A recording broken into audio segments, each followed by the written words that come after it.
저는 개인적으로 아반떼 탑니다. 제네시스 GV80을 타려면 연봉 1억은 돼야 됩니다. 좋은 차 타고 나갔더니 오빠 멋있다 이렇게 하는 여자친구가 있다. 결혼 대상은 아닙니다. 연애 대상은 될 수 있죠. 여러분이 어떤 사람인지를 다른 사람한테 보이는 거에 강박을 갖고 있다라고 하면은 그거는 자존감이 아니라 자존심이, 다른 말로 열등감이라고 합니다. 그러니까 중요한 거는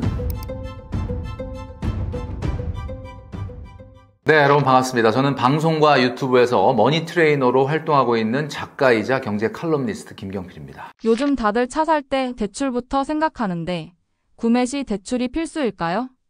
당연히 필수가 아니죠. 그러니까 대출이라는 걸 우리가 흔히 레버리지냐 아니면 빚이냐로 보는데, 예를 들면 내가 오를 자산이라고 생각해서 지금이라도 먼저 잡아야 되는데 내 돈이 부족하니까 은행에 자본을 빌려다가 타인 자본을 통해서 그거를 투자하겠다. 과거 같은 경우는 집이 참 빨리 올랐기 때문에 뭐 10억짜리 집이라 하더라도 내가 3억밖에 없지만 7억을 땡겨서 대출 이자를 내도 그 대출 이자를 낸 것보다 집이 더 빨리 오른다고 생각하면은 레버리지를 썼죠. 그런 거는 어쨌든 오르면은 그 내 이자 낸 비용이 아니라 어떻게 보면 제대로 된 투자가 될 수 있으니까. 근데 차라는 건 말이죠, 이건 턱도 없는 얘기가, 차는 소모품이에요. 이걸 대출받아 산다는 건 거의 미친 짓이라고 봐야 되죠. 그 한마디로 말하면 이게 뭐 사실 자본주의가 여러분들을 그렇게 만든 거예요. 그러니까 내가 월급 400, 500을 탄다. 차를 사면 안 돼. 근데 여러분들은 자꾸 그런 거에 노출되죠. 벤츠 광고도 이렇게 합니다. 요즘은 벤츠가 뛰어난 성능에 뭐 편안한 승차감 뭐 이런 걸로 광고하는 게 아니라 반복되는 충동은 더 이상 충동이 아니다. 이게 광고 카피야. 이게 무슨 뜻이야? 내 지금 충동 느끼고 있거든. 지금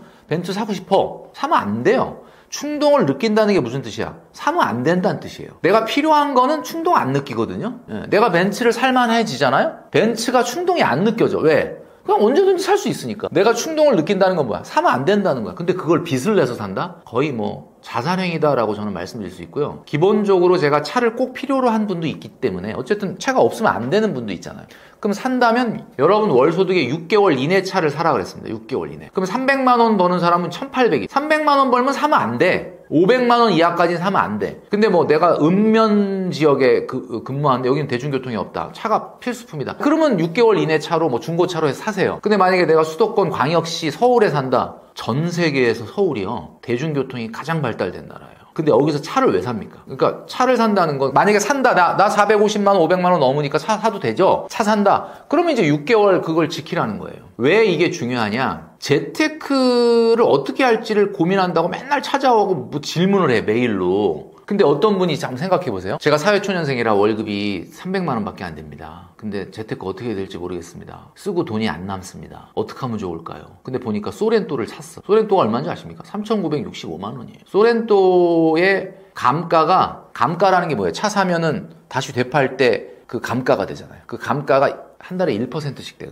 5년 지나면 65%가 날라가. 그러면 내가 4천만 원짜리 차를 샀다는 건 뭐야? 매달 40만 원씩 없어지고 있는 거죠. 그죠? 유지비 말고도 40만 원이 소비되고 있는 거예요. 그죠? 거기에 뭐 들어갑니까? 보험료, 통행료, 과태료, 가끔 날라오죠. 주유비, 주차비, 세차비, 수리비, 소모품비, 대리비, 발렛비 나가죠. 세금 나가죠. 계산해보면 소렌토 한 대 딱 보면 감가 빼고 한 8, 90 나가요, 유지비. 그럼 감가까지 따지면 얼마? 120, 130. 그럼 300만 원인데 소렌토를 뽑았어? 130만 원, 월급이 그날부로 170이지. 당연히 쓸 게 없지. 그럼 어떻게 해야 돼요? 뭘 어떻게 해야 돼? 기본적으로 차를 사는 행위 자체가 잘못됐는데 이제 와서 뭐 어떡하라는 거냐? 응? 고3이면은 엉덩이 붙이고 하루에 한 4, 5시간은 공부해야 되는 거 아닌가? 수업 시간 말고. 그럼 4, 5시간 이상 공부하는 친구가 와서 선생님, 교재는 어떤 걸 공부하고 참고서를 어떤 걸 볼까? 이게 중요하지.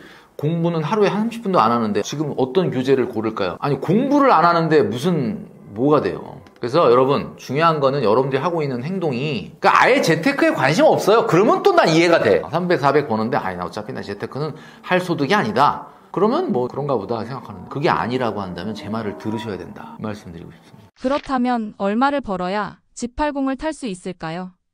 한번 어디서 영상 찍은 적이 있었는데, 제네시스 GV80, GV70 이런 것들 왜 인기가 있게 됐냐면, 이제 차라고 하는 것이 카푸어의 대명사가 되다 보니까 너무 젊은 나이에 벤츠, BMW 뽑으면은 카푸어 소리 들을 것 같고, 아반떼를 타자니 뭔가 지금 좀 약간 간지가 안 나는 거죠. 제가 오늘 이 영상 촬영하는 새 제가 뭐 타고 왔다 그랬죠, 아까? 지하철 타고 왔습니다. 지하철 타고 왔는데, 사실 제 차를 타고 오려고 그랬어. 근데 그냥 지하철이 낫겠다 생각하고 타고 왔거든요. 저는 개인적으로 뭐 여러 채널에서 말씀드렸으니까 얘기해도 되겠지만 아반떼 탑니다. 아반떼 타요. 한마디로 얘기하면 그 G80이라는 게, 제네시스 G80이 왜 인기가 있었냐? 그러니까 이제 아반떼는 좀 간지가 안 나고 BMW 벤츠는 욕먹을 것 같고 그러니까 딱 좋은 거야 제네시스 G80. 근데 제네시스 G80이 아마 가격이 아무리 싸게 사도 뭐 한 5천만 원 후반대인가 뭐 그럴 걸로 알고 있어요. 한 6천만 원 정도 되는 것 같아요. 단순하게 말씀드리자면 제네시스 GV80을 타려면 연봉 1억은 돼야 됩니다. 사실 연봉 1억도 제네시스 GV80이 좀 무리인 것 같긴 한데 굳이 백보 양보하면 그건 돼야 된다고 봅니다. 월 소득 400만 원이면 제네시스를 사는 게 맞을까요?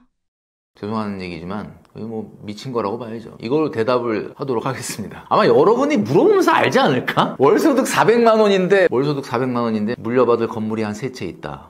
뭐 타도 되겠죠. 그게 아니라고 하면 불가능하다 이렇게 봐야 되겠죠. 재정적으로 여유로운 사람들은 자동차 구매를 어떻게 하고 있나요?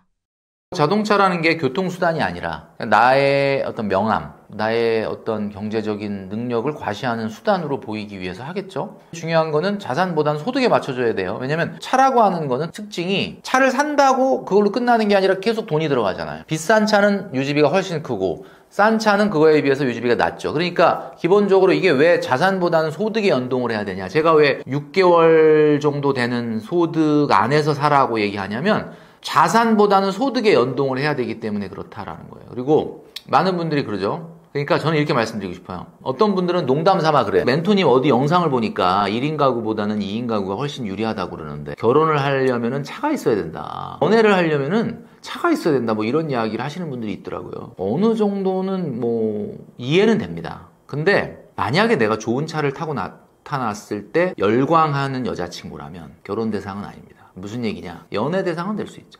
좋은 차 타고 나갔더니 오빠 멋있다 이렇게 하는 여자친구가 있다. 뭐 연애는 할 수 있죠. 제가 분명히 봤을 때 연애와 결혼은 다른 개념이에요. 진짜 여러분들이 1인 가구보단 2인 가구가 물론 뭐 2인 가구가 경제적으로 유리해서 결혼하겠다는 분은 없겠죠. 결혼해보니 1인 가구보다는 우리가 맘만 잘 맞추면은 어쨌든 빨리 집도 사고 더 경제적 안정 나갈 수 있겠다겠죠. 근데 잘 보시면은 내가 좋은 차를 탄다 그래서 나를 더 좋아해주는 여자친구는 결혼 대상자는 아니에요. 그러니까 중요한 건 결혼해서 차를 사세요. 왜냐면 내가 결혼하기 전에는 혼자 있을 땐 350, 400이야. 근데 맞벌이를 했더니 우리 가구 소득이 800이야. 800이면 그죠? 제네시스 뽑을 수 있습니다. 물론 안 뽑고 빨리 내 집 마련하는 게 난 낫다고 보긴 하지만 하여튼 뭐 하자면 그렇게 할 수 있잖아요. 그러니까 제가 봤을 때는 차를 교통수단으로 볼 거냐 나를 자꾸 과시하는 수단으로 볼 거냐라고 한다는 거는 저는 이런 생각이 들어요. 자꾸 여러분이 어떤 사람인지를 다른 사람한테 보이는 거를 강박을 갖고 있다라고 하면은 여러분 그거는 자존심을 세우는 게 아니라 여러분이 만약에 내가 어떤 사람인지를 다른 사람들한테 뭐 동창회 같은 데 가다든지 뭐 옛날에 만났던 누군가한테 내가 어떤 사람인지를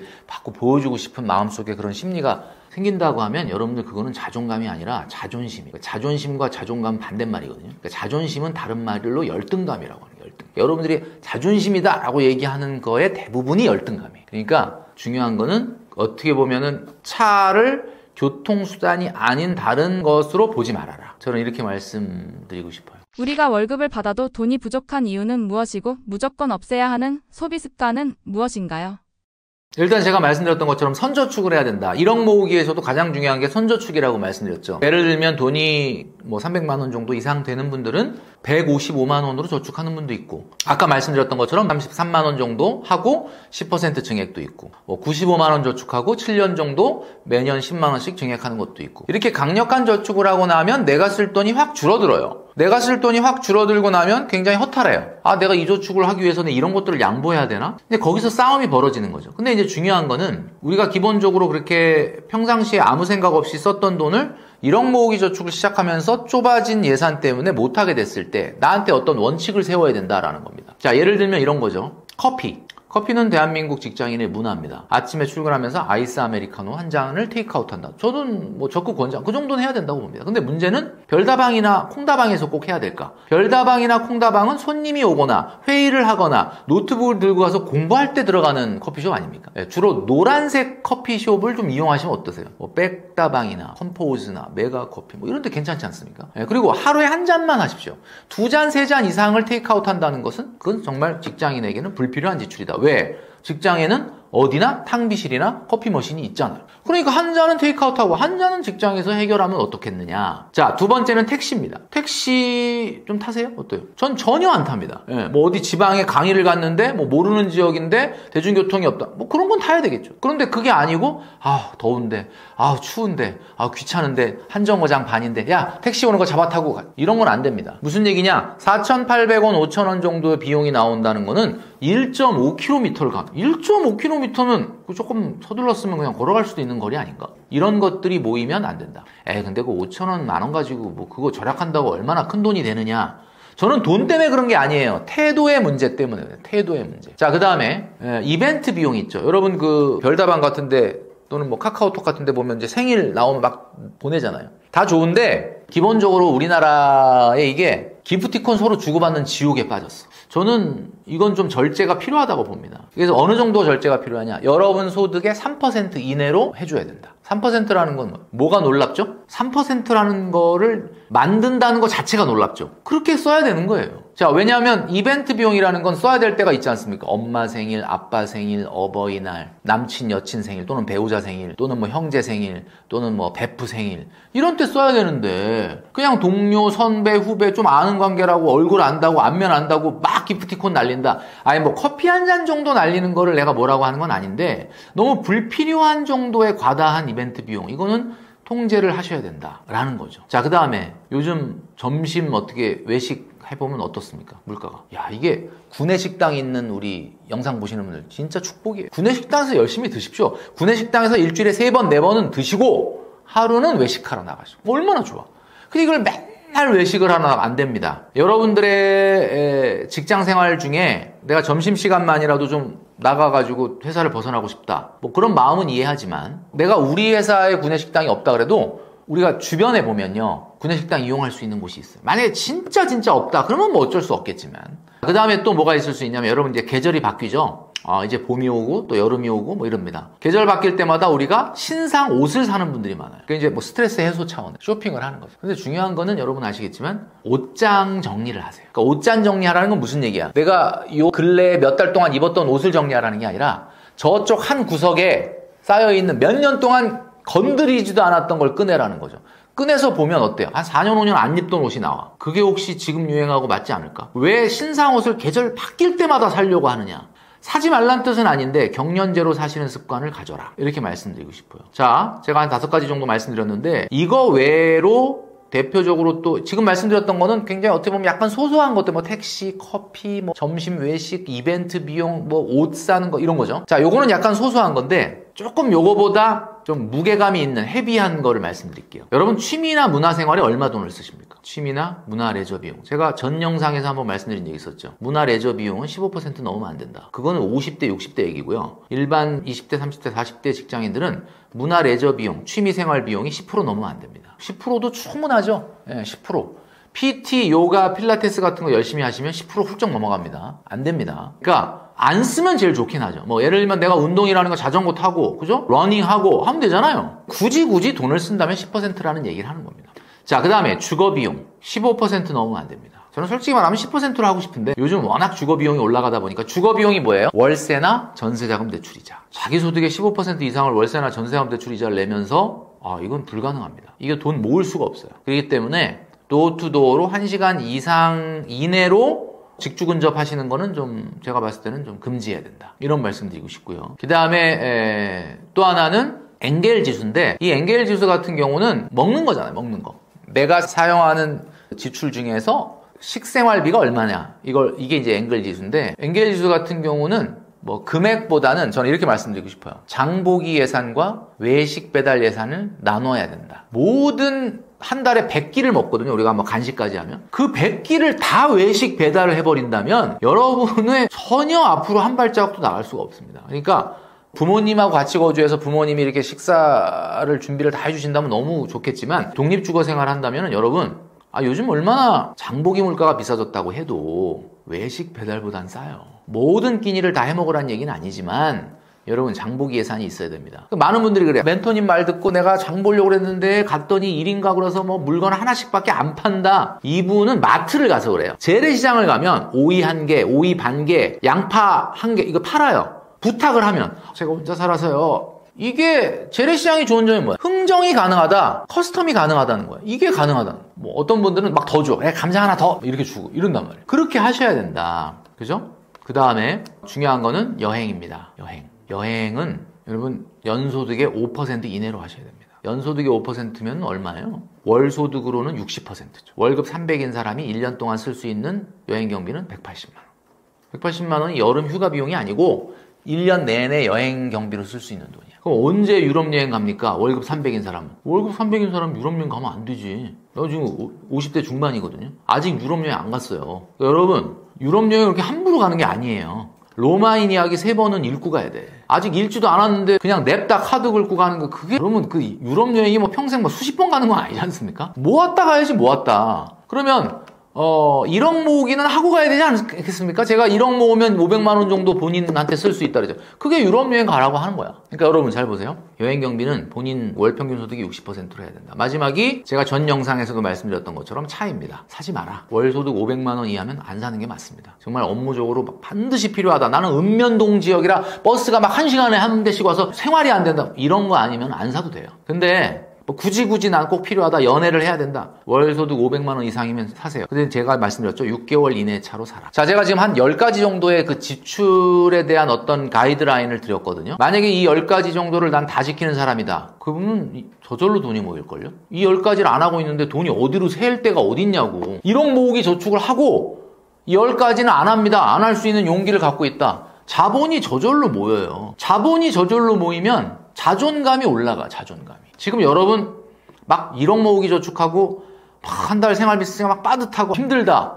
힘든 게 정상이에요. 힘든 게 정상이에요. 여러분보다 빨리 부자가 된 사람, 여러분보다 돈을 빨리 모은 사람, 그거 어떻게 모았겠어요? 힘들어서 모은 거잖아. 돈은 편한 만큼 쓰고 불편한 만큼 모이는 거예요. 여러분 회사에 근무하면 월급 왜 타? 8시간 동안 편해요? 불편하잖아. 돈이라는 건 불편해야 모이는 거예요. 근데 지금 나 편하고 싶은데 그러면 돈 안 모이는 거예요. 그러니까 제가 지금 아주 간단한 원리를 말씀드렸잖아요. 그러니까 누가 1억 모았다. 3년 안에, 4년 안에 모았다. 박수 쳐줘야 돼. 그 사람이 감수했을 그 시간 동안의 불편함. 그게 쌓여서 자본이 되는 거예요. 그래서 부자가 되는 거예요. 부자를 왜 우리가 존경하느냐?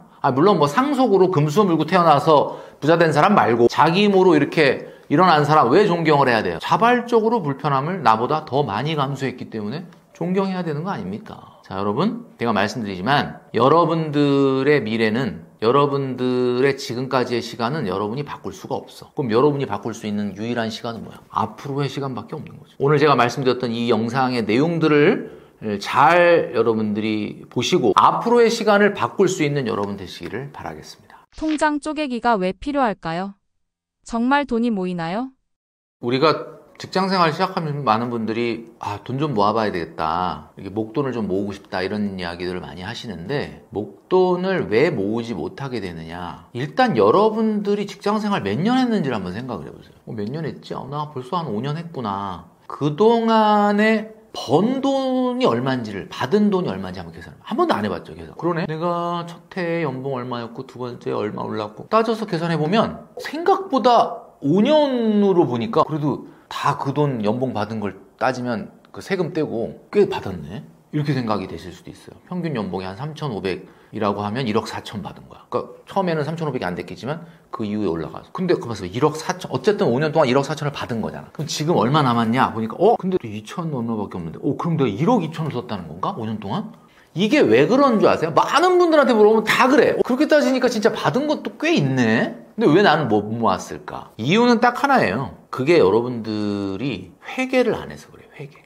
아니 내가 벌어들인 월급이 무슨 회사 공금도 아닌데 왜 회계 처리를 하냐. 여러분 동네에 치킨집이 많이 있는데 치킨집이 또 생겼어. 그럼 걱정되죠. 저 집 장사가 될까? 근데 우리가 오픈빨이라는 게 있잖아요. 장사가 잘 돼. 사람들이 또 궁금하거든. 저 집은 또 어떨까? 그럼 막 시키는 거야. 그러니까 사장님은 열심히 치킨을 튀겨요. 근데 치킨 튀기면서 피곤할까? 안 피곤할까? 안 피곤해. 그냥 계속 주문이 들어오니까 밤 10시까지 막 하고 막 정리하고 그 다음에 이제 이렇게 막 몇 날 며칠을 보내니까 막 큰 돈 벌 것 같은 거야. 근데 이 사장님이 뭐라고 생각하냐. 그날 뭐 A 세트가 많이 팔렸는지 B 세트가 많이 팔렸는지 그죠? 매출이 얼마고 비용이 얼마고 그 다음에 수익이 얼마인지 이거 장부에다 적을 것 같아? 안 적을 것 같아? 안 적어요. 왜 안 적는지 아세요? 바빠서? 아니 그게 아니고 바빠서 안 적는 게 아니야. 그냥 이 돈이 다 내 거라고 생각하는 거야. 이거 뭐 주식회사는 아닌데 다 내 거잖아. 어차피 돈 통장에 있으면 내가 가져오면 되고 없으면 혹시 또 내가 메우면 되잖아. 그러니까 안 적는 거야. 그러니까 안 적기 시작하면 어떻게 되죠? 어느 순간 장사가 잘 안 되고 봐. 요즘 A세트가 판매량이 줄어들고 B세트가 늘어나다가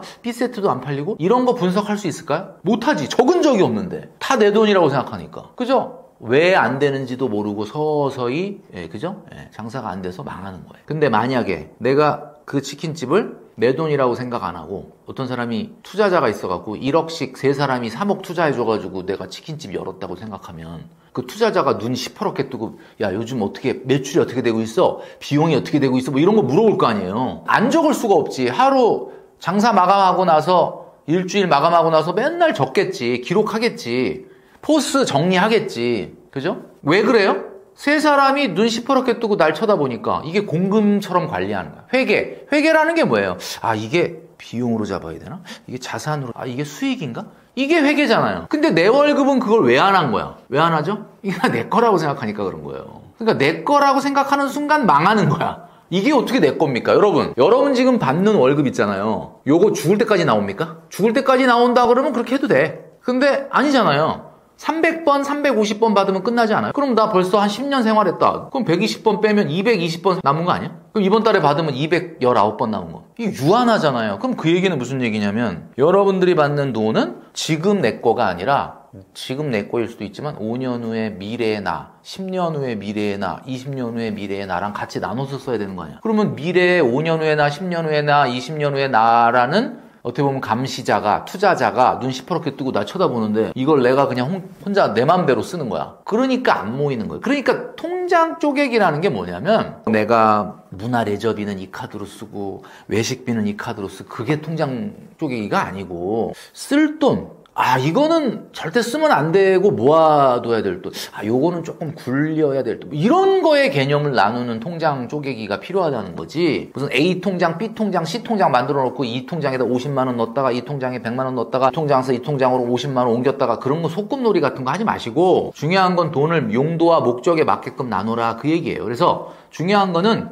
공금 의식을 가지면 돈은 저절로 모이게 돼 있어요. 아무리 여러분들이 월급이 적어도 20, 30대라고 하면 혹시 우리 떠먹여주는 TV의 구독자 여러분들 중에 20, 30대가 이 영상을 보고 있다면 여러분들이 벌어들이는 소득의 절반은 여러분께 아닙니다. 월급을 받으면 이 통장부터 챙겨야 한다는데요. 가장 먼저 해야 할 것은 무엇인가요? 여러분들 그 월급 통장 있죠? 월급 통장은 그 만능 통장이 아니에요. 여러분 자꾸 월급 통장 가지고 별거 다들 거기서 막 자동이체로 카드값도 빠져나가고 돈도 거기서 뽑아 쓰고 월급도 들어오고 보너스도 글로 받고 심지어는 내가 동창회 총무라고 그래갖고 그 회비도 거기서 받아. 여러분 그 월급 통장 그렇게 지저분하게 관리하시면 안 되고요. 월급 통장은 오로지 목적이 월급 받는 용도 외에는 쓰시면 안 됩니다. 월급 받는 용도예요.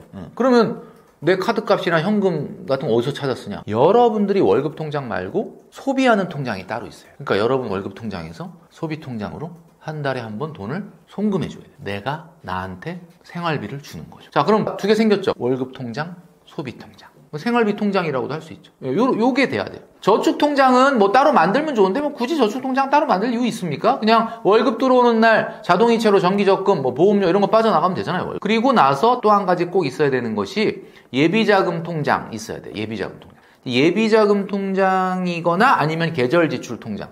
예비자금 통장 그러니까 말이 좀 무슨 느낌인지는 아시죠? 예비자금 통장. 제가 좀 설명을 드리면 저수지 통장이 있어야 되는 거예요. 저수지. 우리가 저기 시골에 가보면 저수지 있지 않습니까? 저수지. 그 저수지에 물이 이렇게 있잖아요, 항상. 지나가다 보면 저수지에 물을 왜 가둬 놨을 것 같습니까?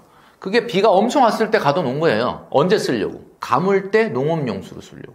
그러니까 내가 예비자금 통장이라는 거는 내 월 평균 소득의 100% 정도 있어야 돼. 내가 월급이 500만 원이다. 그럼 500 정도는 현금 들고 있어야 돼. 무슨 일이 생길지 몰라. 그게 있어야 된다는 거죠. 그리고 하나 정도 더 있다 그러면은 계절 지출 통장이 있어야죠. 그러니까 뭐 명절이나 여행이나 또는 이벤트나 또 뭐 겨울옷, 자동차 있으신 분들은 자동차 보험료나 세금 낼 때 그건 특정한 시즌에만 나가잖아요. 그런 것들을 따로 관리할 수 있는 돈이 있어야 된다. 그래서 지금 말씀드렸죠. 월급 통장, 생활비 통장, 저수지 예비 통장, 그 다음에 계절 지출 통장. 이 정도는 가지고 있어야 된다. 1억 모으기가 왜 중요하고 가장 현실적인 방법은 무엇일까요? 자, 1억 모으기가 왜 중요하냐? 뭐 많은 사실 제가 방송이나 유튜브에서 여러 번 얘기했던 것 같긴 한데 우리 떠먹여주는 TV 구독자 여러분들도 아마 들어보셨을 거라고 봅니다. 왜 1억이냐? 이렇게 말씀하시는 분들이 많아요. 뭐 9천이면 안 되냐? 뭐 이런 얘기 하는데 됩니다. 되는데 중요한 건 이거죠. 예를 들면 그렇잖아요. 등산을 가는데 예를 들면 해발 1000m, 해발 1000m 등산을 가는 거야. 등산을 가면 정상에 뭐가 있죠? 정상에 가면 꼭 뭐 있잖아. 기념석이 있잖아. 여기가 정상이다. 그리고 그 앞에 가서 인증사진 찍고 오잖아. 솔직히 그 정상까지 안 가고 한 90%쯤 가서 거기서 나 산에 갔다 왔다 그래도 되잖아. 근데 왜 꼭 거기 가서 그걸 찍을까요? 사람은 그걸 하나의 어떤 의미로 부여하는 거. 뭐 9천만 원 모으면 안 되냐? 되죠. 근데 기본적으로 내가 이 산이라고 하는 것을 올라가는 도중에 여러 가지 어려움이나 이런 것들이 있을 때 내가 다시금 그 목표를 향해서 걸어갈 수 있도록 나를 독려할 수 있는 상징적인 게 바로 뭐냐? 그게 1억이거든요. 그러니까 뭐 9,500만 원 모은 사람이나 1억 모은 사람이나 뭐 9,500이나 1억이나 뭐 목돈이잖아요. 뭐 큰 의미는 없을 수 있는데 이왕이면 내가 딱 1억을 모아보자 라고 하는 거거든요. 그러면 이거는 어떤 의미를 갖고 있느냐? 시작이라는 의미를 갖고 있어요. 우리 옛날 속담에 이런 말이 있습니다. 아마 들어보셨을 거예요. 시작이 반이다 이런 말이 있어요. 그게 무슨 뜻인 것 같아요? 시작이 반이다. 이게 무슨 말일까? 왜 시작은 시작인데 왜 시작을 반이라고 그랬을까? 우리 조상님들은 왜 그랬을까요? 그만큼 시작하기가 어려운 거야. 그러니까 일단 시작을 하면 어찌어찌 가는데 사람들이 대부분 시작을 못 하는 거야. 진짜 맞는 말이에요. 정말 시작을 하는 게 반만큼 성공한 거랑 똑같다는 거지. 그러면 진짜 시작이 반이라면 반을 했다는 건 뭐야? 다 한 거야. 반을 했으면 다 한 거야. 그죠? 그러니까 한마디로 얘기하면 시작이라는 의미가 뭐냐? 여러분 그 비행기를 타고 이렇게 해외여행을 갈 때 보면 활주로에서 비행기가 이륙을 하지 않습니까? 이륙을 하죠. 얼마 정도 올라갔을 때 우리가 비행을 할 수가 있죠? 고도 1만 미터. 고도 1만 미터를 올라가야 그 다음부터는 어때요? 공기 저항이 극도로 낮아져가지고 에너지를 조금만 써도 거의 항공기가 800km에서 1000km로 날아가는 거야. 이게 지상에선 가능하지가 않아요. 아무리 제트 엔진을 풀 출력을 내도 200-300km 이상은 못 가요. 근데 이게 1만 미터 이상으로 올라가면 그 다음부터는 적은 에너지를 쓰더라도 800km에서 1000km로 비행할 수 있다. 그러니까 비행기가 일단 비행을 하려면 첫 번째 스타트가 뭐야? 테이크오프가 뭐야? 그게 바로 고도 1만 미터로 올라가는 거예요. 이게 재테크에서 가장 중요한 게 내 힘으로 1억을 모아봤느냐. 여기서 시작이 돼. 그러니까 그래서 1억이라고 하는 거를 중요하게 생각을 하는 거죠. 근데 많은 분들한테 딱 얘기하면 이런 생각을 하는 거죠. 멘토님, 1억을 모은 다음에는 어떻게 해야 되냐? 이런 질문을 합니다. 이 질문은 어떻게 좋은 질문일까요? 나쁜 질문일까요? 나는 1억을 모으면 그 다음에 어떻게 해야 되냐고 물어보니까 반가워가지고 1억 모으셨나 봐요. 그랬더니 머리를 극적극적 하면서 이게 모은 건 아니고 아직 모아보지는 않았는데 갑자기 궁금해서 이게 무슨 뜻이냐? 의심을 하고 있다. 야, 내가 1억 모으지는 않았지만 1억 모은다고 뭐가 확 달라지겠냐? 뭐 이게 10억도 아니고 100억도 아닌데 이런 생각부터 하는 거죠. 제가 항상 하는 얘기가 제발 1억 모으고 물어봐라. 실제로 1억 모은 사람은 안 물어봐. 왜 안 물어보느냐? 1억 모으는데 보통 일반 직장인들이 얼마나 걸리느냐? SK 하이닉스나 현대차 정도 다니는 사람이 아니고서는 최소한 4년 5년 걸리거든요. 아무리 빨리 모아도? 그러면 4년 5년 동안 자기가 그 돈을 모으면서 1억을 빨리 만들어야지 그러면서 모으는 동안 4년 5년 동안 머릿속에 무슨 생각하겠어? 1억 만들면 이걸 뭐 할까? 어떻게 할까? 이거 맨날 생각하잖아. 그러니까 당연히 좋은 아이디어가 떠올라 안 떠올라? 당연히 떠오르죠. 그런 사람들은 다 준비가 돼 있어요. 1억 모으고 나면 이걸로 뭐 청약을 할지 아니면 이걸로 분산 투자로 이제 주식에 들어갈지 아니면 뭐 이걸로 뭐 소액 투자를 할지 아니면 뭐 이걸로 결혼을 할지 다 준비가 돼 있어. 아니면 창업을 할지. 그러니까 꼭 1억 안 모은 사람들이 보면 모으기도 전에 1억 모은다고 뭐 달라지겠냐? 1억 모은다면 어떡할 건데? 이러면서 물어보는 거예요. 그러니까 여러분 중요한 거는 이게 시작이라 그랬잖아요. 시작. 1억 모은다고 모든 게 끝나는 게 아니라 이제 그때서야 비로소 비행기가 항공기가 고도 1만 미터로 올라가서 그 다음부터 비행을 할 수 있는 거잖아요. 세상에 무슨 일이 일어날지 몰라요. 1억을 우리가 뭐라고 얘기하냐면 내 생애 최초의 시드머니라고 합니다. 시드머니. 시드머니라는 게 무슨 뜻이에요? 시드가 씨앗이잖아요. 씨앗을 심어봐야 뭐가 날지 알잖아. 이 세상에 자수성가형 부자들 있잖아요. 막 금방 10억, 뭐 20억, 30억, 50억, 100억 이렇게 만든 사람도 있거든요. 상속형 부자 아닌 사람들 중에. 그 사람들이 다 1억을 단박에 다 모든 사람이 1억 모았다고 해서 단박에 다 10억, 20억을 만드는 건 아니지만 단박에 20억, 30억 만든 사람들은 하나같이 다 1억부터 모은 거예요. 맞죠? 그죠? 사과 안에 씨앗이 몇 개 들어있는지 우리는 알 수가 없어. 어떻게? 쪼개보면 알 수 있죠. 사과 안에 씨앗 몇 개 들어있는지. 그런데 씨앗 안에 사과 몇 개 들어있는지는 알아요. 그건 심어봐야 알지. 무슨 일이 생길지 모르죠. 1억 모았다고 해서 모든 사람이 다 자수성가형 부자로 10억, 20억 만든다는 뜻은 아닌데 20억, 30억 만든 사람들은 다 1억부터 모았다니까요. 그럼 해야 될 거 아닙니까? 이게 기본이잖아요. 그러니까 많은 분들이 그래요. 그러면 1억 모으고 나서 뭐가 달라지냐 이렇게 많이 물어보거든요. 뭐가 달라지는지를 제가 말씀드리겠습니다. 1억 안 모았는데도 제가 특별히 아직 1억 안 됐는데 제가 말씀드릴게요. 1억 모으면 뭐가 달라져? 나한테 그러면 일단 첫 번째, 한 달에 10만 원, 60만 원 저축하는 것도 버거웠던 사람인데 1억 모으기 저축을 4년, 5년 하잖아요. 그러면 오토매틱으로 일단 150원 이상 무조건 저축할 수 있는 근력이 생겨요. 옛날에 나 50, 60 저축하는 것도 힘들어했는데 이게 1억을 모아보겠다고 아둥바둥 하다 보니까 그래도 한 150은 그래도 가볍게 저축, 이게 뭐야? 근력이 생겼다는 거예요. 이게 대단한 강점이거든요. 그 다음에 두 번째는 뭐가 생기냐? 가능성이 커지는 거예요. 여러분 잘 생각해 보세요. 내가 월급이 300, 400, 500을 타도 돈 가진 게 하나도 없는 사람은 감이 없어. 내가 이거 언제 모아서 결혼하고 집 사고, 감이 없어. 근데 딱 일단 1억을 만들어 놓으면 어떤 생각이 딱 드냐면 이런 생각이 드는 거죠. 옛날에는 결혼이라는 건 난 내 인생에 없을 거라고 생각해. 진짜 결혼은 진짜 안 한다. 근데 1억을 딱 만들고 보니까 가만있어 봐. 내가 1억을 만들었는데 내 여친도 내 남친도 1억이 있네. 그럼 쟤도 1억 나도 1억 이러면 일단 결혼을 할 수도 있을 것 같다는 생각이 들잖아요. 그러니까 무슨 얘기냐면 내가 옛날에는 내 머릿속에 결혼이라는 게 보기로 없었어. 가능성이 없었는데 1억 모으는 순간 결혼 한번 해볼까? 이런 생각이 드는 거야. 그러니까 한다는 게 아니라 무조건 하나의 가능성이 내 인생에 들어온 거예요. 옛날에 내가 1억 모으기 전에는 어디에 청약을 받아갖고 아파트를 사고 이런 얘기하면 아무 생각을 안 했는데 일단 1억을 모으고 나니까 일단 난 부모님하고 같이 살 수 있는 컨디션이면 이 1억을 내가 전세자금에 안 밀어놓고 어디 청약에 당첨되면은 경기도라고 외곽이라 하더라도 1억 정도 계약금 밀어넣으면은 중도금하고 잔금 같은 경우는 당장 안 내도 되잖아. 요즘 같은 경우는 다 대출을 해줘요. 그리고 내가 입주 때까지 그 돈이 다 안 마련이 되면 전세 주면 되잖아. 그러니까 이게 무슨 얘기냐면은 1억이라고 하는 돈이 생기는 순간 여러 가지 가능성들이 생겨요. 그러니까 예를 들면 결혼, 그 다음에 청약 한번 해볼까? 내 집 마련 해볼까? 그 다음에 창업. 제가 얼마 전에 제 작년에 나온 저의 책 딱 1억만 모읍시다의 책에 소개한 그 분인데 1억 딱 모았는데 1억 갖고 전세자금 올려주려고 했대요. 처음에 전세자금 올려줘야지 이렇게 생각을 했대. 근데 1억을 딱 모아보니까 아깝더라는 거야. 이걸로 전세자금 올려주려니까 내가 이거 4년 5년 동안 얼마나 애써서 갑자기 무슨 생각했냐면 엄마가 너무 반찬 솜씨가 좋아. 신도시에 무인 점포로 반찬 가게 열었어요. 그 1억 갖고 장사가 너무 잘 된대. 그래서 자기가 버는 월급만큼 거기서 나와 돈이. 그래서 이번에 2호점 낸다. 1억 안 모았으면 그런 생각 안 했을 것 같은데 내가 봤을 때 그죠? 창업도 가능하고 그죠? 세 가지만 얘기했는데 그래서 중요한 거는 1억부터 시작을 해야 된다. 자 그러면 현실적으로 1억을 가장 빨리 모을 수 있는 방법은 뭔가요? 라고 제가 물어보셨으니까 말씀드릴게요. 일단은 선저축을 해야 돼요. 그러니까 이게 뭐냐면 기본적으로 내가 돈을 아껴서 써서 돈을 정말 아껴 써본 다음에 돈이 막 남으면 그 다음에 이제 저축 좀 해야 되겠다. 맨날 지나도 그럴 날이 안 와요. 진짜로. 먼저 저축을 하고 적어진 돈으로 살아볼 노력을 해야 된다. 제일 기본적으로 추천드리는 저축 방법이 5년에 1억 만들기입니다.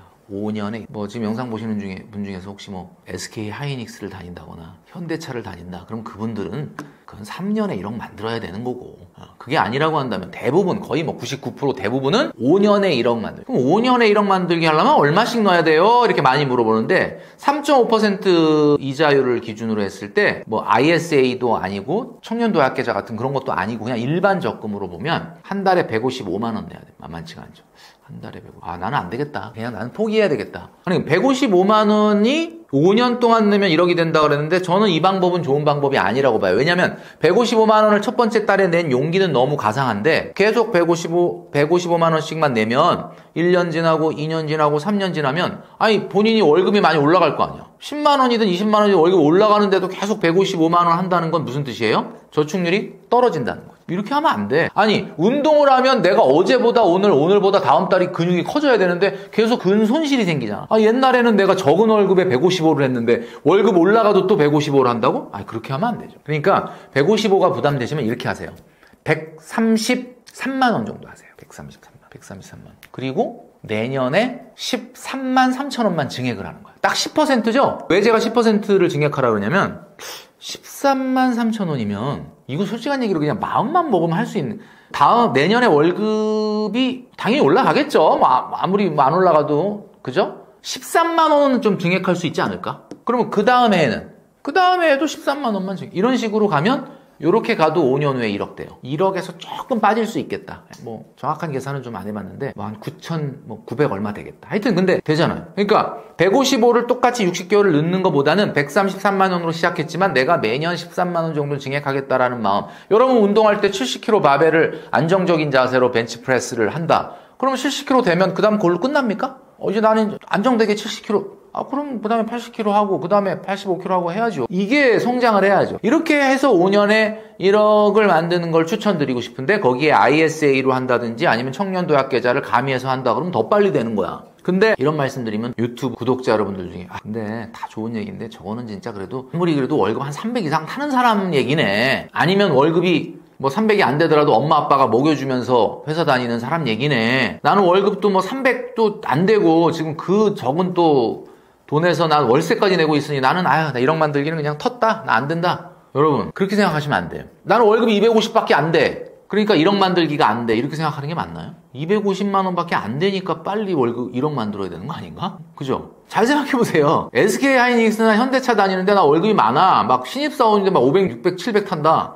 그분들은 굳이 1억 만들기 안 해도 쓰다 지쳐서 남는 돈으로도 돈이 불어날 수도 있잖아. 그죠? 뭐 그러진 않겠지만. 그러니까 250밖에 안 되고 300도 안 되니까 더 빨리 1억 모아야 되는 거예요. 그러니까 잘 들어보세요. 그러면 나는 현실적으로 100만 원 이상 저축을 못할 것 같은데 어떡하죠? 그러면 5년에 1억 만들기를 하지 말고 6년이나 7년에 만들면 안 되나? 그럼 이 말을 딱 듣는 순간 6년에 1억, 7년에 1억 만들면 왠지 5년에 1억 만들면은 그래도 그 1억이 1억 같은데 7년에 1억 만들면 그 7년 후에 1억이 지금 1억 아닐 것 같죠? 약간 그게 걱정이죠. 7년 후에 1억을 만들면 근데 그게 지금 내가 생각하는 1억이 아니잖아. 그러면은 인플레이션 감안해서 1억을 만들면 안 되나? 지금 제가 얘기하는 걸 잘 들으세요. 한 달에 95만 원을 저축을 하세요. 95만 원.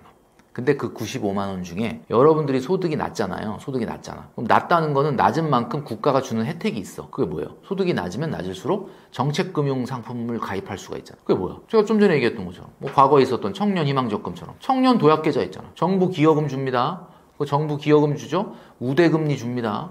비과세 혜택 줍니다. 이거 받아 먹어야죠. 그러면 95만 원 저축 중에 70만 원 청년도약계좌로 하고 25만 원 정기적금을 드세요. 자, 내년에 얼마 증액할까요? 1년 후에. 월급 조금 오를 거 아니야. 10만 원만 증액해. 딱 10만 원. 이건 할 수 있잖아. 그 다음에 또 딱 10만 원만 증액. 이렇게 해가지고 7년을 딱 가면 얼마 나오느냐? 놀라지 마세요. 1억 2천 나옵니다. 1억 2천. 왜 1억 모으자고 그랬는데 1억 2천을 모았느냐? 아까 제가 얘기했잖아요. 인플레이션이 있으니까 인플레이션은 우리가 보통 2% 보거든요. 뭐 최근에 코로나 때 뭐 인플레이션이 확 올라갔지만 사실 10년, 20년 땡겨서 평균 보면 2%예요. 그러면 2% 인플레이션이라면 1 플러스 0.02의 7제곱하면은 얼마냐? 1억 2천을 모은 거를 현재 화폐 가치로 나눠보면 이렇게 보면 되죠. 1억 2천 나누기 1 플러스 0.02의 7제곱하면 제가 계산을 해드리면 얼마냐면 1억 500. 지금 돈으로 1억 500이라고. 1억 2천 모으면 지금 화폐 가치로 1억 500 모은 거야. 그 1억 모으자더니 왜 500만 원 더 모았느냐? 500만 원은 여러분 상 줘야죠. 여러분 7년 동안 그렇게 고생했는데 500만 원으로 여러분 유럽 여행 갔다 와야죠. 그러니까 1억을 모으기를 남들보다 1년, 2년 늦게 하지만 화폐 가치로는 지금 1억을 모으고도 500만 원이 남는 거예요. 그죠? 근데 나는 얼마부터 시작했어? 남들처럼 155만 원, 133만 원이 아니라 100만 원도 안 되는 돈으로 시작했잖아요. 그리고 똑같은 결과를 만들어냈잖아요. 그러니까 왜 안 된다고 생각하느냐? 1억을 만들 수 있다. 내가 월급이 작아서 나 한 달에 100만 원은 절대 이상 저축 못한다 하는 분도 지금 제가 방금 말씀드린 7년의 현재 화폐 가치로 1억 만드는 저축, 1억 만들고도 500만 원 남는 저축 이거 하셔야 됩니다. 자, 그러면 많은 직장인들이 이런 얘기를 하죠. 최근에 대한민국은 최근뿐만 아니라 경쟁이 심하고 비교하고 또 최근에 옛날에 없었던 SNS까지 이제 생기니까 그냥 그 비교를 아주 그냥 정교하게 하는. 그러니까 요즘 직장인들이 직장 생활하면서 느낌이 어때요? 좌절감, 우울감 이런 거 생긴다. 그거 왜 생길 것 같아요? 쓰고 싶은 걸 돈을 못 써서? 먹고 싶은 걸 못 먹어서? 가고 싶은 걸 못 가서? 그게 아니고 그 우울감과 좌절감의 근본적인 원인은 바로 이겁니다. 내가 이 상태로 가면 5년, 10년 후에도 하나도 안 달라지겠구나. 이 생각이 드니까 마음이 다운되는 거고. 그러면 잘 생각해 보세요. 내가 월급이 지금 250, 300밖에 안 돼서 100만 원은 도저히 저축 이상은 못하겠다. 근데 내가 한 얘기를 듣고 95만 원 저축을 해. 남들이 보기에는 야 그래갖고 언제 1억 모으냐 라고 하지만 나는 이걸 시작을 했어. 1년 지나고 2년 지나고 통장을 볼 때마다 와 이게 결국 화폐 가치로 이제 내가 나이가 6년, 7년 후에는 이게 1억이 되는구나. 내가 뭔가 작은 변화한 것 같지만 그래도 내가 계속 뭐가 달라지는 느낌을 받는다면 여러분 제가 그랬잖아요. 지금 좌절감, 우울감이 왜 드느냐. 아씨 5년, 10년 후에도 이 상태로 가면 아무것도 안 달라지겠네. 이럴 때 좌절감이 온다 그랬는데 내가 통장을 보니까 아니네. 5년 지나면 벌써 7천, 8천 넘어가네. 그러면 좌절감은 없어지는 거예요. 그러니까 정말 중요한 거는 1억 모으기는 궁극적인 종착역이 아닙니다. 성공으로 가는 여정인 거죠. 1억 모으기로 됐다고 해서 모든 게 달라지진 않아요. 그러나 1억을 모으는 동안 나는 성장 발전한다.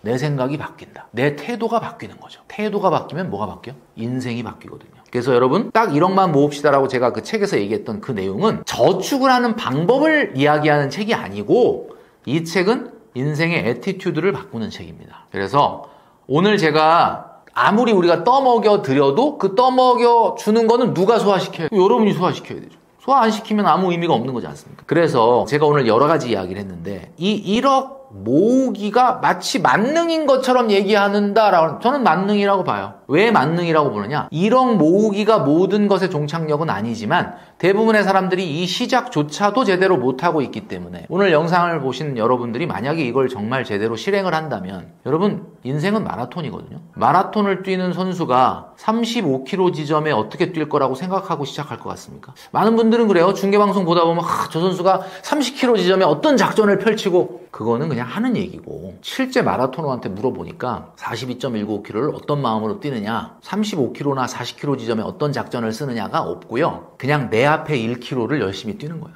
내 앞에 100m를 열심히 뛰는 거야. 내 앞에 1km만 열심히 뛰겠다. 그 100m 달리기 420번 하는 게 마라톤이에요. 그러면 성공하는 거예요. 그러니까 저는 무슨 얘기를 하냐 1억 모은 다음에 어떻게 할 건데? 그 1억을 2억으로 만든 다음에 2억을 5억으로 어떻게 만들고 5억을 어떻게 10억으로 만들 거냐? 지금 그거 생각하지 마시고요. 일단 1억을 내 힘으로 내 손으로 빨리 만드신다면 여러분들은 인생이 바뀌고 여러분들은 달라질 수 있다. 이렇게 꼭 말씀드리고 싶은 거죠. 정말 노후의 월 500만 원이면 충분할까요?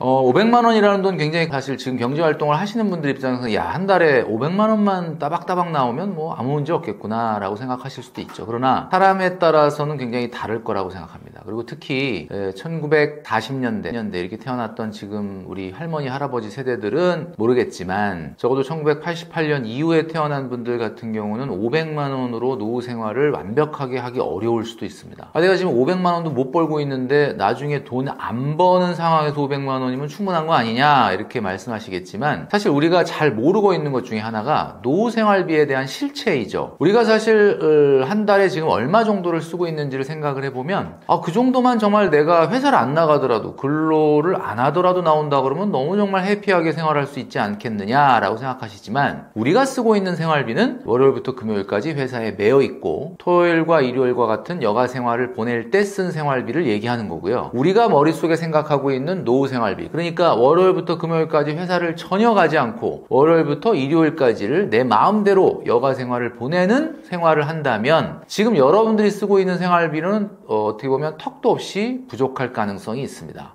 정말 그럴까? 이렇게 생각할지 모르지만 여러분들이 꿈꾸는 정말 근로소득이 전혀 없는 정말 그런 생활을 한다면 당연히 그렇죠. 그래서 500만 원으로의 생활비로 충분할 거냐라는 질문은 그럴 수도 있지만 그렇지 않을 수도 있다라는 게 정답입니다. 그래서 중요한 거는 여러분들의 노후 생활비가 정말 얼마나 들어갈지를 계산을 해보는 게 필요하다. 자, 저를 따라서 한번 해보시면 좋겠습니다. 지금 한 달에 생활비 얼마 들어가는지 머릿속에 한번 떠올려 보세요. 자, 떠올리셨죠? 자, 그럼 그 생활비에서 일단 혹시 결혼하신 분이라면 자녀가 있다면 교육비를 빼십시오.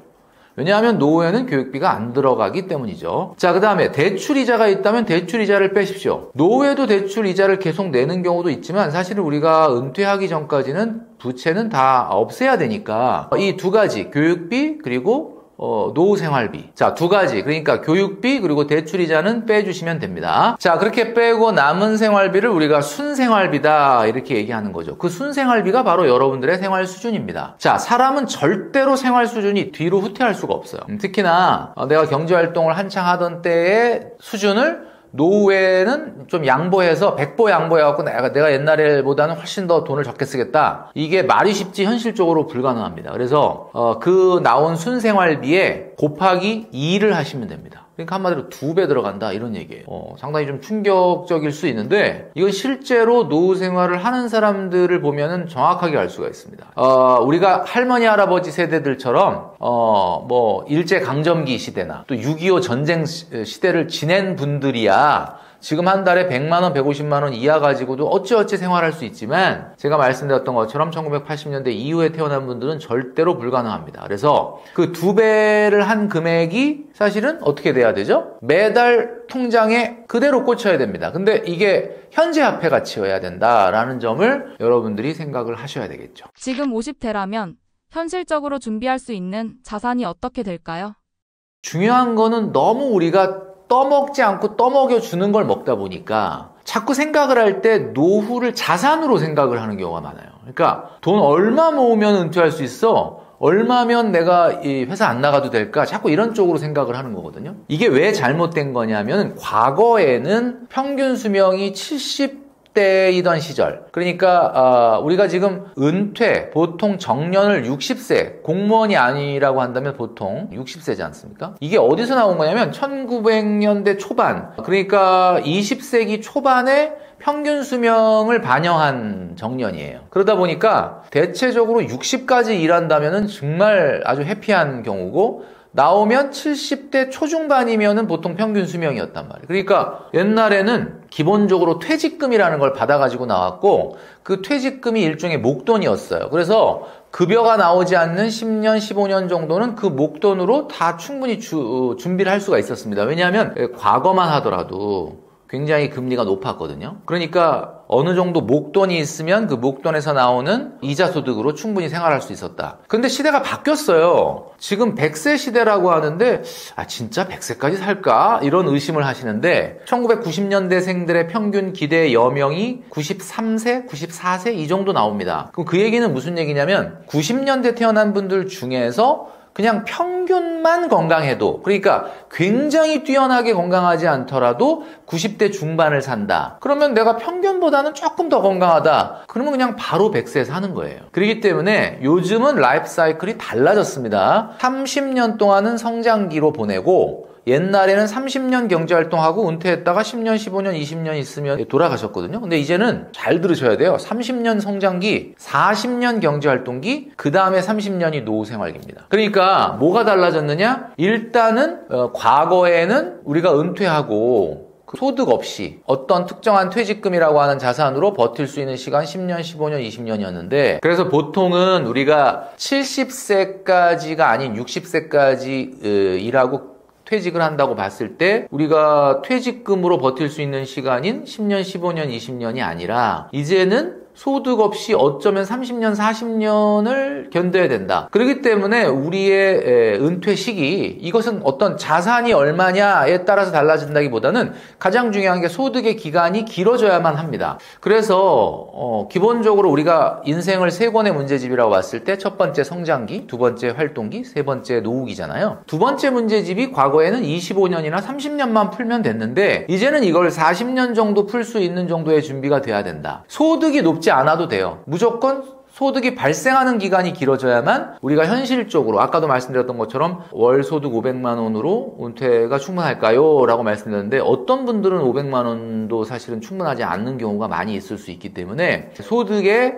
어떤 기간이 좀 길어져야 된다. 그러니까 우리가 흔히 알고 있는 재테크를 우리가 자꾸 수익률로 생각을 하는데 재테크는 세 가지의 함수입니다. 첫 번째는 소득 곱하기 시간 곱하기 수익률이거든요. 그런데 자꾸 수익률만 생각을 하니까 앞에 소득과 시간의 개념이 사라지는 거예요. 그래서 이제는 바뀌었다. 소득도 높이고 그 소득이 작더라도 그 소득의 기간을 어떻게 하면 늘릴 것이냐, 그리고 수익률을 늘릴 것이냐 하는 세 가지의 균형감을 갖는 노력이 재테크지, 우리가 매일 모바일 들여다보면서 수익률을 높여야지, 아무리 주식 수익률을 높인다고 하더라도 그 주식에 투자되는 원금이나 그리고 내가 돈을 벌어들이는 시간이 같이 늘어나지 않는다면 그 어떤 사람도 자기가 산 주식 종목이 올라서 부자가 되거나 노후 준비가 되는 경우는 없습니다. 그래서 분명한 것은 여러분 재테크를 열심히 하시려면 여러분 지금 새벽 3시에 일어나서 주식 보실 때가 아니고 여러분들이 하고 있는 일에서 그 일이 어떻게 하면 성장할 수 있는가를 노력하는 것 자체가 재테크예요. 직장 생활하는 사람이면 직장에서 내가 하는 일을 잘해야 됩니다. 하는 일을 잘해야 승진의 기회도 이직의 기회도 그리고 내가 좀 더 회사에 오래 근무할 수 있는 거죠. 그러니까 이거 자체가 재테크죠. 그리고 내가 건강 관리를 해서 나는 그냥 50대 40대 파이어족으로 빨리 은퇴하겠다가 아니라 내가 소득이 적어지는 한이 있더라도 60세 이후에 뭔가 사회활동을 좀 연장을 해야지 조금 더 건강하게 오랫동안 일해야지 라는 노력을 한다면 이것은 소득 자체가 늘어나는 건 아니지만 소득의 기간이 늘어나기 때문에 이것도 대단한 재테크가 되는 거죠. 오로지 매일 주식창 들여다보면서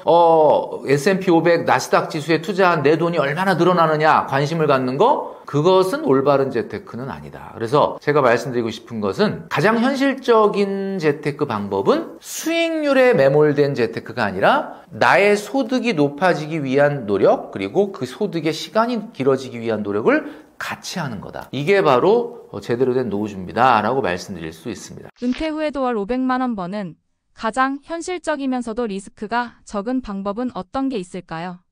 제가 좀 전에 말씀드렸던 것처럼 재테크라고 하는 것은 단 한 가지 수익률이 아니라 시간, 그리고 소득, 그리고 수익률의 함수다라는 말씀을 드렸잖아요. 그러니까 한마디로 노후 준비에 있어서 가장 중요한 것은 수익률이 아니라 소득의 다각화입니다. 그러니까 우리가 흔히 이런 얘기 하잖아요.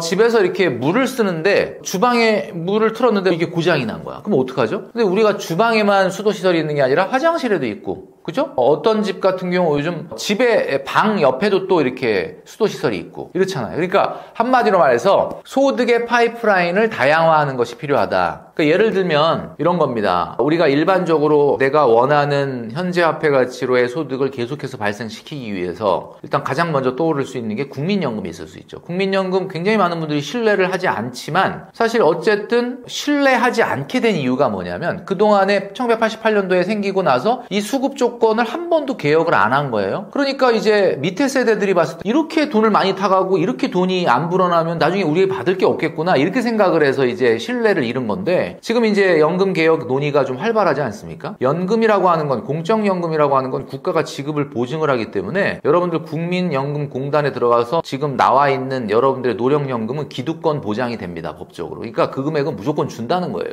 근데 이제 문제는 중간에 이제 좀 개혁이라는 걸 통해서 좀 불리한 수급 조건을 만들 수는 있겠죠. 뭐 9% 내던 걸 뭐 13 내라든지 아니면 60세에 받을 수 있었던 걸 65세로 연기했던 것처럼 65세가 아니라 뭐 70세에 받으라든지 뭐 이런 식으로 중간에 여러분들 조금 괴롭게 하는 일은 있을지 모르지만 어쨌든 국민연금공단에서 약속하고 있는 노령연금은 기득권이 보장되는 거거든요. 자, 그렇다면 어떤 사람이든 간에 100만 원이든 150만 원이든 현재화폐 가치로 국민연금을 탈 거 아니겠습니까? 자, 그 국민연금 있고요. 그 다음에 또 직장생활 한 분들 같은 경우는 퇴직연금이 있죠. 퇴직금 중간 정산을 해서 그냥 다 타버리지 않는 한은 여러분들이 10년, 20년, 30년 근속을 하게 되면은 퇴직연금이 나옵니다. 근데 이게 얼마가 나올지 모르겠다. 여러분들이 가입되고 있는 금융회사나 또는 회사 인트라넷에 들어가 보면 뭐 정확하진 않겠지만 예상치는 나와요. 그러니까 뭐 그 예상치가 아주 뭐 정교한 건 아니겠지만 자, 그러면 국민연금 있죠? 퇴직연금 있죠? 그거 가지고 당연히 부족하겠죠. 자, 그렇다면 뭐가 있을 수 있냐면 여러분들이 제가 아까 말씀드렸던 것처럼 60세에 은퇴하더라도 나는 이제 일 안 할래가 아니라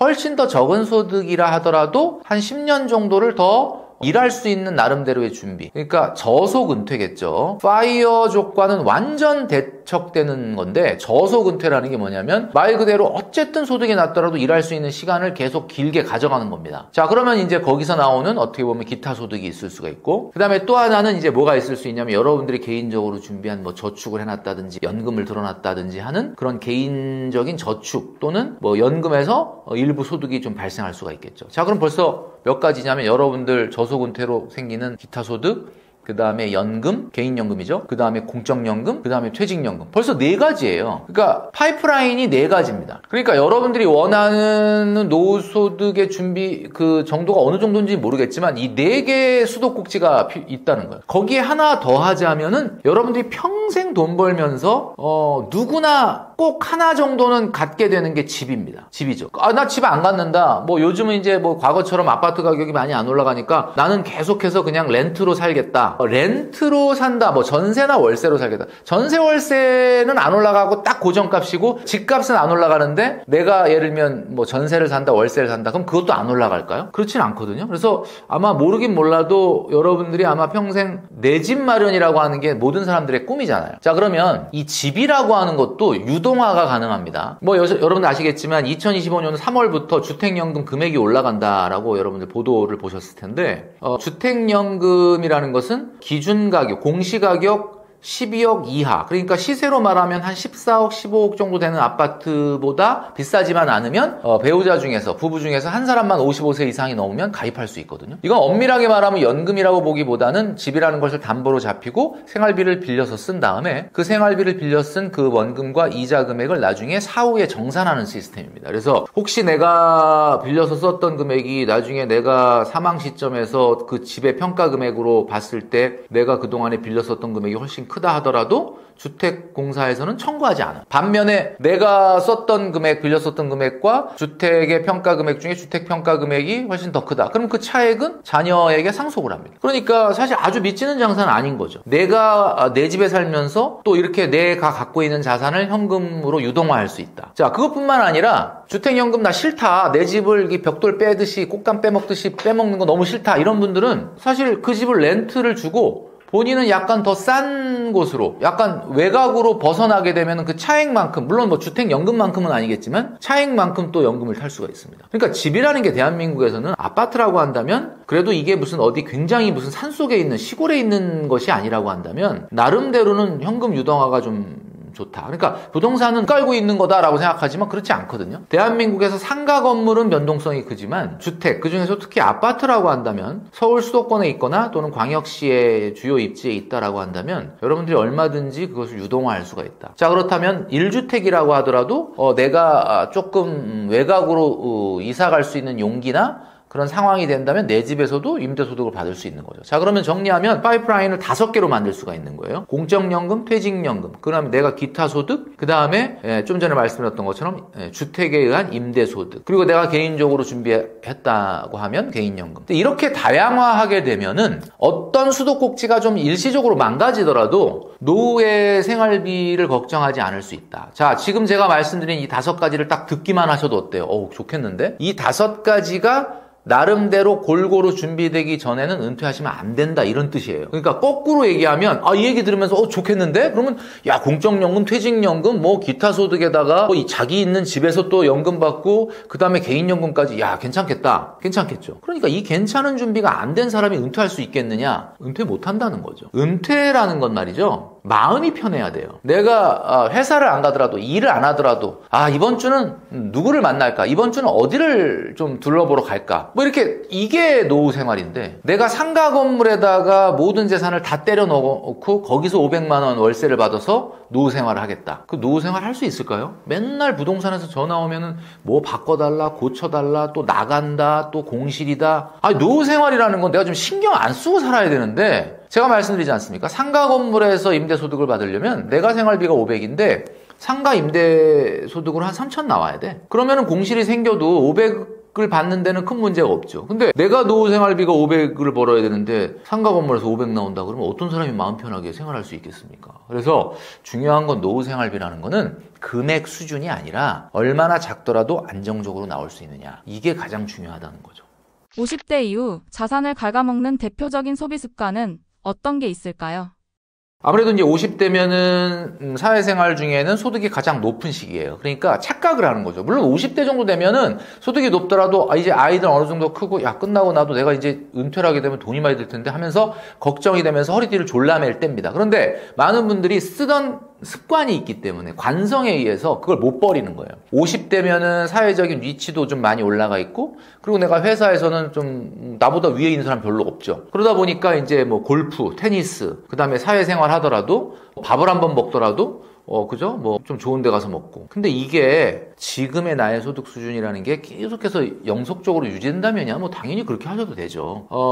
저는 이게 가장 중요한 게 이거라고 봐요. 그 사업을 하는 분들은 이런 게 있습니다. 한국 사람들 같은 경우는. 뭐 이거는 직장 생활하는 사람도 마찬가지인데, 한국 사람들은 관계를 굉장히 중요시합니다. 이 관계를 중요시한다는 게 뭐예요? 관계를 통해서 나한테 뭔가 미래에 이득이 있다고 생각하니까 관계를 중요시하죠. 그러니까 20대, 30대 때 사회생활 잘한다가 뭐예요? 선배한테도 잘하고, 동료한테도 잘하고, 후배한테도 잘하는 것이 나의 회사 생활의 입지에서도 도움이 된다. 사업하는 분도 뭐 어때요? 인맥, 어디서 나의 도움을 귀인이 생길지 몰라. 그러니까 다 잘해야 되는 거죠. 그런데 이런 어떤 패턴으로 이 40대, 50대를 오게 되니까 이 습관을 버리지 못하는 거예요. 50대가 되면 누가 골프 치러 가자. 내가 지금 사업이 어려워. 그럼 어떻게 해야 됩니까? 내가 딱 보니까 사업이 진짜 어렵네? 굉장히 힘드네? 그러면 누가 예를 들면 골프 모임이 있어. 매달 한 번씩 가는 거야. 전화 와. 야, 다음 주에 갈 건데 어디로 갈까? 그렇게 전화가 옵니다. 그러면 내가 지금 사업이 너무 어렵다. 지금 상황이 골프 칠 상황이 아니다. 나 당분간 못 갈 것 같다. 이런 얘기를 해야 되는데 그 말을 할 용기가 안 나는 거야. 뭐라 안 되는데 라는 게 머릿속은 이해되는데